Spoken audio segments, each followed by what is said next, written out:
सभी को नमस्कार। स्वागत है आप सभी का आपके अपने परिवार टीवी हिंदी चैनल पर। आशा करता हूं आपका स्वास्थ्य अच्छा होगा और पढ़ाई लगातार अनवरत रूप से चल रही होगी। हिंदी की श्रृंखला में हमने वर्ड विचार कंप्लीट कर लिया था, वहीं साथ साथ हमने दूसरा टॉपिक देखा था संधियां। संधियों में हमने स्वर संधि पढ़ लिया था, व्यंजन संधि पढ़ लिया था, साथ साथ विसर्ग संधि भी हम पूरा कंप्लीट कर चुके थे।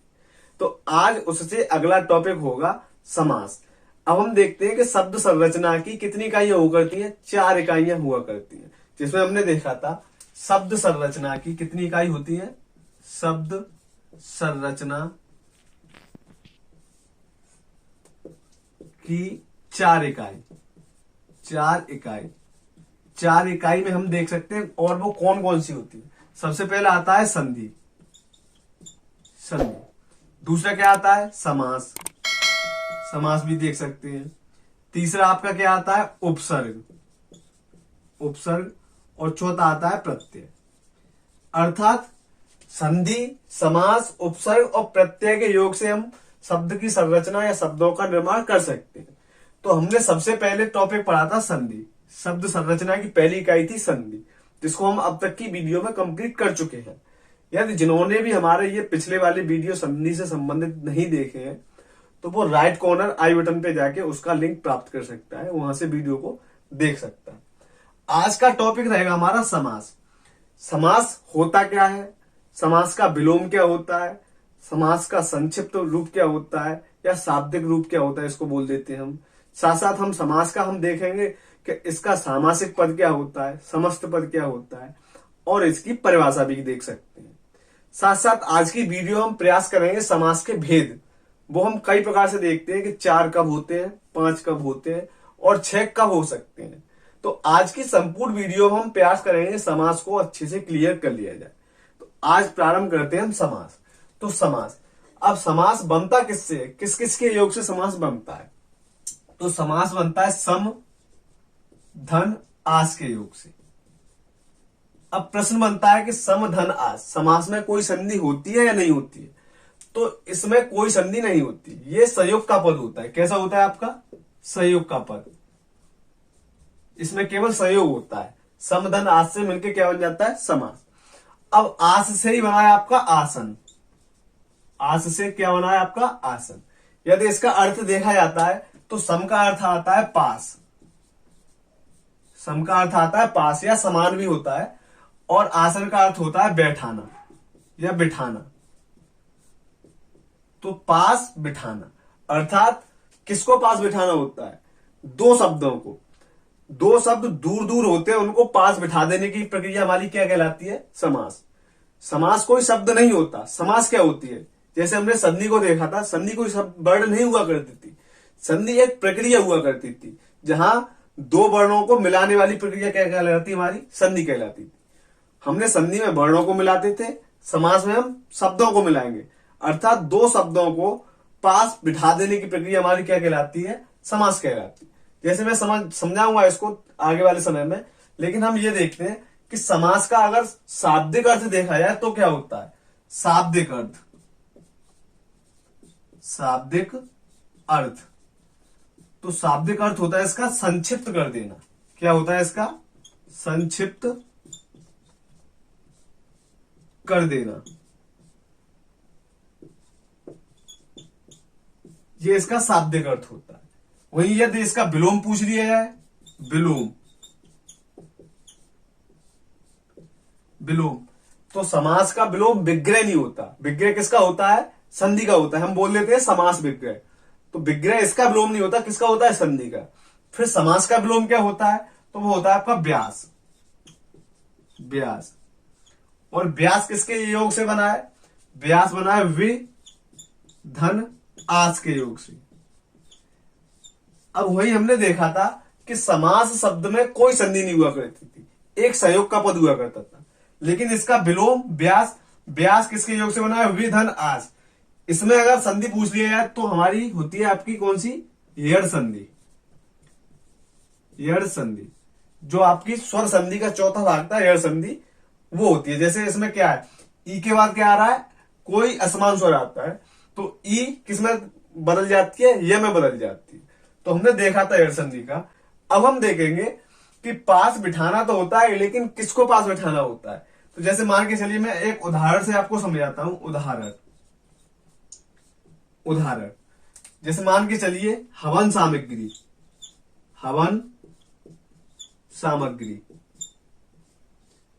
अब हवन सामग्री का हम समास विग्रह करते हैं तो क्या बनता है, हवन के लिए सामग्री।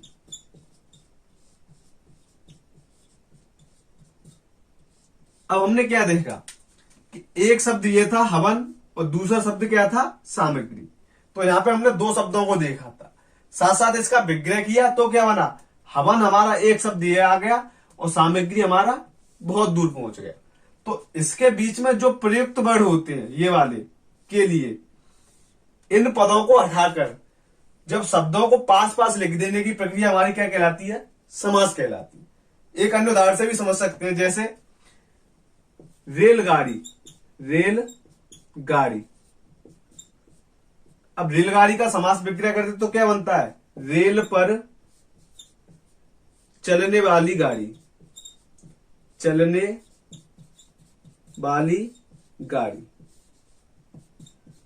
अब रेल का पर्याय होता है पटरी, या हमें क्या बोल सकते हैं, पटरी पर चलने वाली गाड़ी।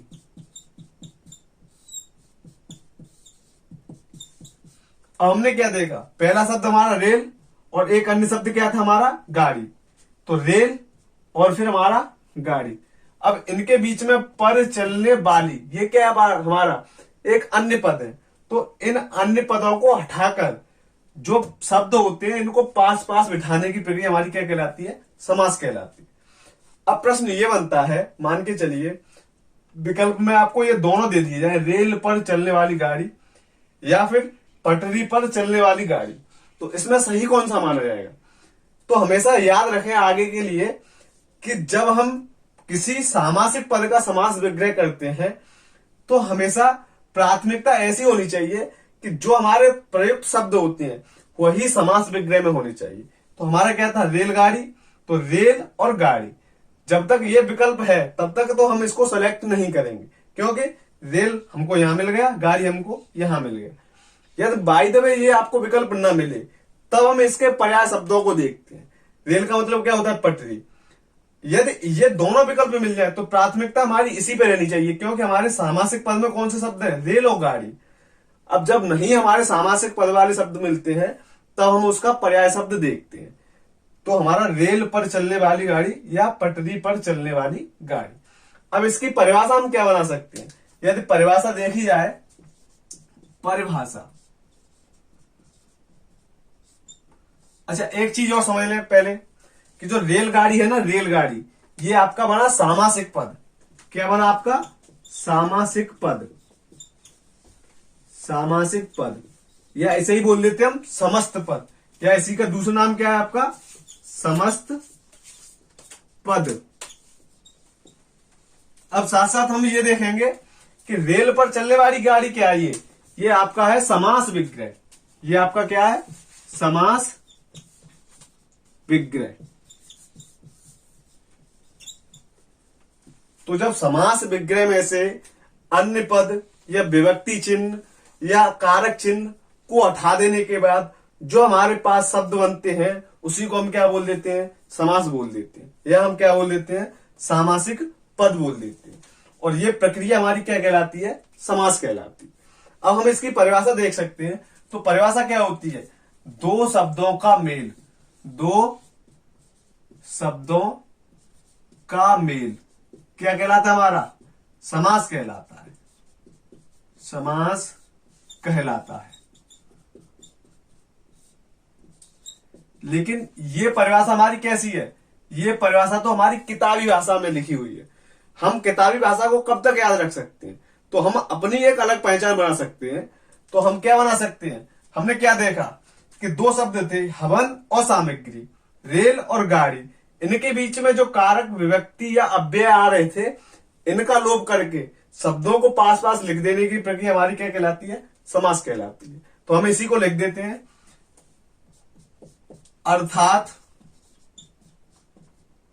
अर्थात दो शब्दों के बीच दो शब्दों के बीच आने वाले कारक या अव्यय पद बोल देते हैं हम इनको, अव्यय पद या अन्य पद को हटाकर शब्दों को पास पास लिख देना, हटाकर शब्दों को पास पास लिख देना, क्या कहलाता है हमारा? समास कहलाता है, समास कहलाता है। अब तक हमने ये एग्जाम्पल में हम कंप्लीट कर भी चुके हैं कि दो शब्दों के बीच जो भी कारक या विभक्ति या अव्यय पद आ रहे थे, इनको हटा देने के बाद शब्दों को पास पास लिख देना, हवन सामग्री को पास पास लिख दिया, रेलगाड़ी को पास पास लिख दिया, यह प्रक्रिया क्या कहलाती है? हमारी समास कहलाती है। अब तक हमने देखा था समस्त पद या सामासिक पद क्या होता है, अर्थात दो शब्दों के बीच के जो कारक चिन्ह या विभक्ति आता था, अव्यय पद आता था, उसको हटा देने के बाद जिस शब्द का निर्माण हुआ करता था वो सामासिक पद कहलाता था। अब यदि आपको यह पूछ लिया कि समास विग्रह क्या होता है, समास विग्रह,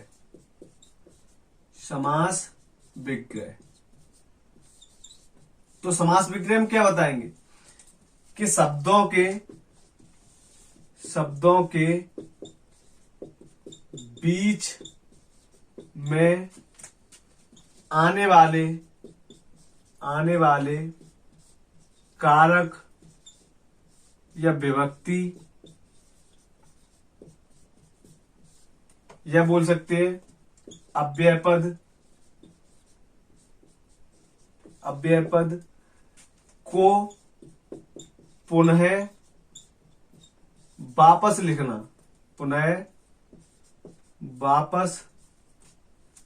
लिख देना, क्या कहलाता है? हमारा समास विग्रह कहलाता है, समास विग्रह कहलाता है। जैसे हमने क्या देखा था, जैसे हमने हवन सामग्री देखा था, उसी एग्जांपल से समझाता हूं। हवन सामग्री, तो हवन सामग्री का हमने जब समास विग्रह किया था तो क्या बनता था? हवन के लिए सामग्री। अब आपने यहां पे क्या देखा कि यहां पे कोई विभक्ति चिन्ह नहीं है, तो ये हमारा क्या था? सामासिक पद, या इसी को हम क्या बोल देते थे? समस्त पद, इसी का दूसरा नाम था। वही जब हमने दो शब्दों के बीच में पुनः विभक्ति या कारक शब्दों को प्रयुक्त कर दिया, तब जो प्रक्रिया होती है वो हमारी क्या कहलाती है? समास विग्रह। तो ये वाला सिस्टम क्या है हमारा? समास विग्रह। अब प्रश्न ये बनता है कि समास विग्रह के कितने भेद होते हैं? समास के भेद नहीं पूछ रहा मैं, किसका पूछ रहा हूं? समास विग्रह के। तो समास विग्रह के दो भेद होते हैं। एक होता है आपका नित्य समास, जिसको हम लौकिक समास भी बोल देते हैं, और एक होता है आपका अनित्य समास, जिसको हम बोल देते हैं अलौकिक समास। तो हम लिख लेते हैं इस चीज को, समास के भेद, समास विग्रह के भेद, समास विग्रह के भेद कितने होते हैं? वो हमारे दो। और वो कौन कौन से होते हैं? एक होता है नित्य समास विग्रह, या इसी को हम बोल देते हैं लौकिक समास विग्रह, लौकिक समास विग्रह।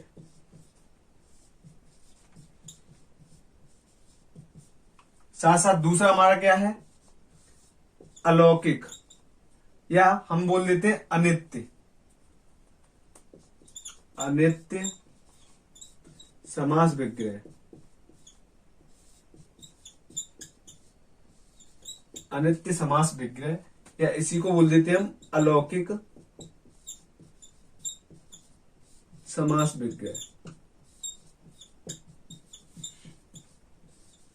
तो ये अलौकिक हमारा मूल व्याकरण में चलने वाला है। तो हिंदी में कौन सा चलता है?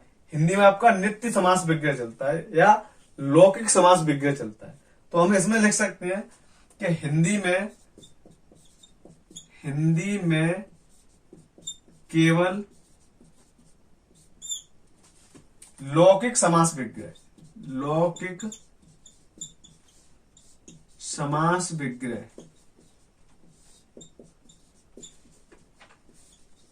प्रचलन में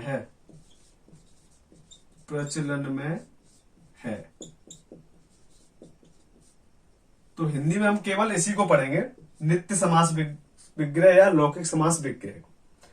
अब हम देखेंगे समास के भेद कितने होते हैं। समास के भेद हेडिंग बना सकते हैं हम, समास के भेद। अब समास के भेद कितने होते हैं? तो 4 भी होते हैं, 5 भी होते हैं और 6 भी होते हैं। प्रश्न डिपेंड करता है कि कैसे पूछा जा रहा है। यदि समास के केवल भेद पूछ लिए जाए तो हमको कितने बताने होते हैं? 6 भेद बताने होते हैं। लेकिन यदि पदों की प्रधानता के आधार पर पूछ लिए जाए तो फिर हमारे कितने होते हैं? 4 होते हैं। तो हम लिख लेते हैं पदों की प्रधानता के आधार पर। सबसे पहले देखेंगे हम पदों की प्रधानता के आधार पर।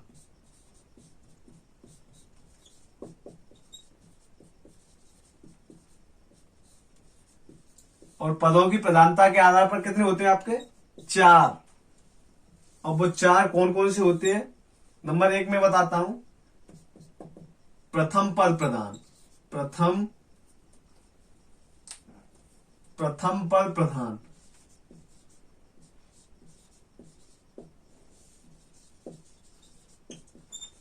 प्रथम पद प्रधान। दूसरा भेद क्या होता है आपका? दूसरा भेद होता है द्वितीय पद प्रधान। द्वितीय पद प्रधान। तीसरा क्या होता है आपका? दोनों पद, प्रथम पद भी और द्वितीय पद भी, या इसको मैं बोल सकता हूं उभय पद प्रधान। उभय पद, कोष्टक में लिख देता हूं मैं, दोनों पद प्रधान। और अंतिम क्या है आपका? कोई पद प्रधान नहीं होता, ना तो प्रथम होता ना द्वितीय पद प्रधान होता। तो इसको बोल देते हैं हम अन्य पद प्रधान। अन्य पद प्रधान, कोई तीसरा ही पद प्रधान होता है, उसको हम क्या बोल देते हैं? अन्य पद प्रधान। अब हम इसमें देखेंगे पदों की प्रधानता के आधार पर। तो हमने देख ली प्रथम पद प्रधान, द्वितीय पद प्रधान, उभय पद प्रधान और अन्य पद प्रधान। अब जैसे प्रथम पद प्रधान में हम एक पढ़ेंगे अव्ययी भाव समास। कौन सा पढ़ेंगे? अव्ययी भाव समास। साथ साथ द्वितीय पद प्रधान में हम पढ़ेंगे आपका तत्पुरुष समास। तत्पुरुष समास। अब तत्पुरुष के ही आपके जाके कितने भेद हो जाते हैं? 2 भेद हो जाते हैं। एक पढ़ेंगे इसमें द्विग समास। द्विग समास। और एक पढ़ते हैं आप इसमें कर्मधारय। कर्मधारय। तो द्विग समास का भी आपका द्वितीय पद प्रधान होता है, साथ साथ कर्मधारय का भी आपका कौन सा पद प्रधान होता है? द्वितीय पद प्रधान होता है। और हम देखेंगे उभय पद, मतलब दोनों पद प्रधान कौन से होते हैं? तो वो हम देखते हैं आपका द्वंद्व समास। द्वंद्व समास। द्वंद्व समास के आपके दोनों ही पद प्रधान होते हैं। अब अन्य पद प्रधान अर्थात कोई तीसरा ही पद प्रधान होता है, वो आपका होता है बहुब्रीहि समास। बहुब्रीहि समास। तो हमने ये देख लिया कि समास पदों की प्रधानता के आधार पर 4 प्रकार के होते हैं। प्रथम पद प्रधान, द्वितीय पद प्रधान, या उभय पद प्रधान, या अन्य पद प्रधान। प्रथम पद प्रधान में हम अव्ययी समास को देखेंगे। द्वितीय पद प्रधान में हम तत्पुरुष, द्विग और कर्मधारय को देखेंगे। साथ साथ उभय पद, दोनों पद प्रधान में हम द्वंद्व समास को देखेंगे। और अन्य पद प्रधान में हम बहुब्रीहि समास को देखेंगे। अब हम देखते हैं कि हमने 4 तो देख लिया कि 4 कब होते हैं, वो आपके पदों की प्रधानता के आधार पर होते हैं। अब 5 कब होते हैं? 5 का देखते हैं। अब दूसरा नंबर आएगा आपका मूल रूप में समास के भेद। समास के भेद तो वो कितने होते हैं आपके? 5 होते हैं। मूल रूप से क्या है आपका? मूल भाषा, संस्कृत व्याकरण, उसके रूप से देखते हैं तो समास के कितने भेद होते हैं? 5 भेद होते हैं। तो वो कौन से होते हैं? नंबर 1 बताता हूं। पहले नंबर को बोलते हैं केवल समास। केवल समास। दूसरा देखते हैं हम अव्ययीभाव समास। अव्ययी भाव समास। तीसरा देखते हैं हम तत्पुरुष समास। तत्पुरुष समास। अब यही तत्पुरुष 2 भागों में बंट जाता है। तत्पुरुष के कितने भाग हो जाते हैं? 2 भाग हो जाते हैं। जैसे एक होता है समानाधिकरण। समानाधिकरण तत्पुरुष, और होता है आपका एक व्याधिकरण। व्याधिकरण तत्पुरुष। तो हमने तत्पुरुष समास के कितने भेद देखे? 2 भेद। एक तो होता है समानाधिकरण तत्पुरुष, एक होता है आपका व्याधिकरण तत्पुरुष। अब समानाधिकरण तत्पुरुष के 2 भाग होते हैं। इसमें कौन कौन सा आता है? एक आता है कर्मधारय, कर्मधारय, और एक आता है आपका द्विगु। द्विगु, कर्मधारय और द्विगु समास। यहां पे लिख देता हूं मैं समास। समास। अब व्याधिकरण तत्पुरुष में क्या आता है? इसमें आता है आपका जो विभक्ति। विभक्ति या जिसको हम बोल देते हैं कारक चिन्ह वाला। कारक चिन्ह। अब विभक्ति वाला कितना हुआ करता था? इसमें आपके 6 भेद हुआ करते थे। 6 भेद। और वो 6 भेद कौन कौन से होते हैं? जैसे हमने देखा था विभक्ति 8 होती है आपकी, कर्ता से लेके संबोधन तक चलती है। तो हम जब व्याधिकरण तत्पुरुष को देखते हैं तो हम 2 इसमें से हटा देते हैं। एक तो हम प्रारंभ का कर्ता वाला हटाते हैं और एक अंतिम वाला संबोधन हटाते हैं। तो कर्म से लेके अधिकरण तक हमारा क्या माना जाता है? व्याधिकरण तत्पुरुष समास माना जाता है। जैसे हम देख सकते हैं इसमें ही सबसे पहले हमारा क्या आता है? व्याधिकरण तत्पुरुष में कर्म तत्पुरुष समास। तत्पुरुष समास।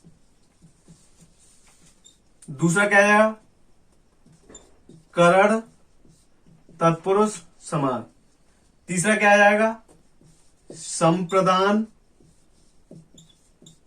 तत्पुरुष समास। इसके बाद आता है आपका अपादान तत्पुरुष समास। अब आएगा आपका संबंध तत्पुरुष समास, और सबसे अंत में आ जाएगा आपका अधिकरण। अधिकरण तत्पुरुष समास। तो हमने व्याधिकरण तत्पुरुष को कितने भागों में बांट लिया? क्योंकि इसकी विभक्ति 6 होते तो वैसे 8 है, लेकिन कर्ता का और संबोधन का हम हटा के 6 को देखते हैं। कर्म तत्पुरुष समास, करण तत्पुरुष समास, संप्रदान तत्पुरुष समास, अपादान, संबंध और अधिकरण। अब हमने कितने रूप पढ़ लिए इसके? मूल रूप में समास के भेद। तो एक हमारा केवल समास था, दूसरा हमारा अव्ययीभाव समास था, तीसरा होता है हमारा तत्पुरुष समास। तो तत्पुरुष समास को हमने कितने भागों में बांटा? 2 भागों में। एक होता है समानाधिकरण तत्पुरुष और दूसरा होता है व्याधिकरण तत्पुरुष। तो समानाधिकरण तत्पुरुष के कितने भाग होते हैं? 2, और वो कौन से होते हैं? कर्मधारय समास और द्विगु समास। व्याधिकरण तत्पुरुष के कितने भाग हो जाते हैं? 6, जो हमारे विभक्ति वाले कारक चिन्ह वाले हुआ करते। तो अब हमने 3 देख लिए, 4 और 5वां कौन सा हो जाएगा वो मैं आपको यहां पे बताता हूं। तो 4 नंबर पे हमारा मूल रूप से कारक जो समास है उसका भेद कौन सा आ जाएगा हमारा? वो आया आपका द्वंद्व। द्वंद्व समास। और 5वां क्या आ जाएगा आपका? बहुव्रीहि समास। बहुव्रीहि समास। ऐसे करके आपका मूल रूप से समास के 5 भेद हो जाते हैं। पहला ये, दूसरा अव्ययी, तीसरा तत्पुरुष, चौथा द्वंद्व, पांचवा बहुब्रीहि। अब हम देखेंगे छह कब होते हैं। मान के चलिए न तो आपको पद की प्रधानता के आधार पर पूछे, न आपको मूल रूप से पूछे, केवल यदि ऐसे पूछ ले कि समास के कितने भेद होते हैं या फिर समास के हिंदी में कितने भेद होते हैं, तब हमारा जवाब 6 आना चाहिए। तब समास के कितने भेद होते हैं? 6। न तो वो पद लगा के पूछे, न मूल रूप से पूछे, सीधा प्रश्न हो उसका कि समास के कितने भेद होते हैं, तो हमको 6 बताने चाहिए। और वो कौन कौन से होते हैं देखते हैं हम। समास के भेद,